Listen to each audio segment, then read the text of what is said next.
अरे अरे ये क्या हुआ? ସକାଳୁ ସକାଳୁ ଦୋକାନ ଖୋଲିବା ଆଗରୁ ଆମକୁ ମିଡିଲ ଫିଙ୍ଗର ଦେଖାଇ ଦେଇସ୍।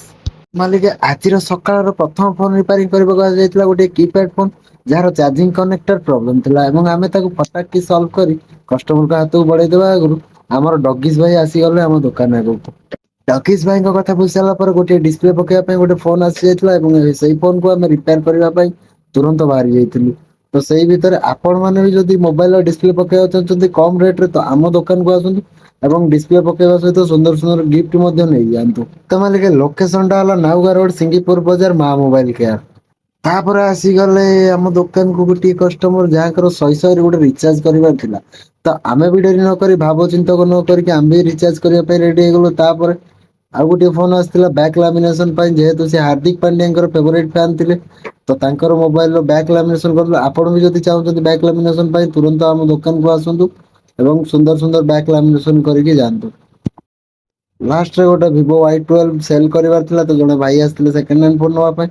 ତ ତାଙ୍କୁ ବି ଆମେ ବହୁତ କମ ରେଟ ରେ ଆମେ ତାଙ୍କୁ ଯୋଗେଇଦେଲୁ ସେକେଣ୍ଡ ହ୍ୟାଣ୍ଡ। ଆରେ ଆରେ ୟେ କ୍ୟା ହୁଆ? ସକାଳୁ ସକାଳୁ ଦୋକାନ ଖୋଲିବା ଆଗରୁ ଆମକୁ ମିଡିଲ ଫିଙ୍ଗର ଦେଖାଇ ଦେଇସ୍।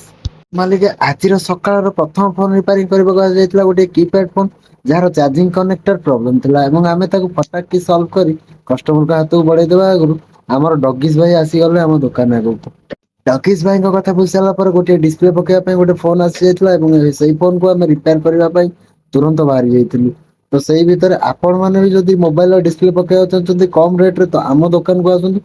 ଏବଂ ଡିସପ୍ଲେ ପକେଇବା ସହିତ ସୁନ୍ଦର ସୁନ୍ଦର ଗିଫ୍ଟ ମଧ୍ୟ ନେଇଯାଆନ୍ତୁ। ତ ମାଲିକ ଲୋକେସନ ଟା ହେଲା ନାଉଗା ରୋଡ ସିଙ୍ଗିପୁର ବଜାର ମା ମୋବାଇଲ କେୟାର। ତାପରେ ଆସିଗଲେ ଆମ ଦୋକାନକୁ ଗୋଟିଏ କଷ୍ଟମର ଯାହାଙ୍କର ଶହେ ଗୋଟେ ରିଚାର୍ଜ କରିବାର ଥିଲା।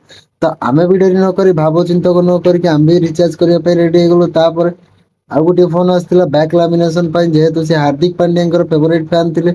ତ ତାଙ୍କର ମୋବାଇଲ ର ବ୍ୟାକ୍ ଲାମିନେସନ କରିଦେଲୁ ଆପଣ ବି ଯଦି ଚାହୁଁଛନ୍ତି ବ୍ୟାକ୍ ଲାମିନେସନ ପାଇଁ ତୁରନ୍ତ ଆମ ଦୋକାନକୁ ଆସନ୍ତୁ।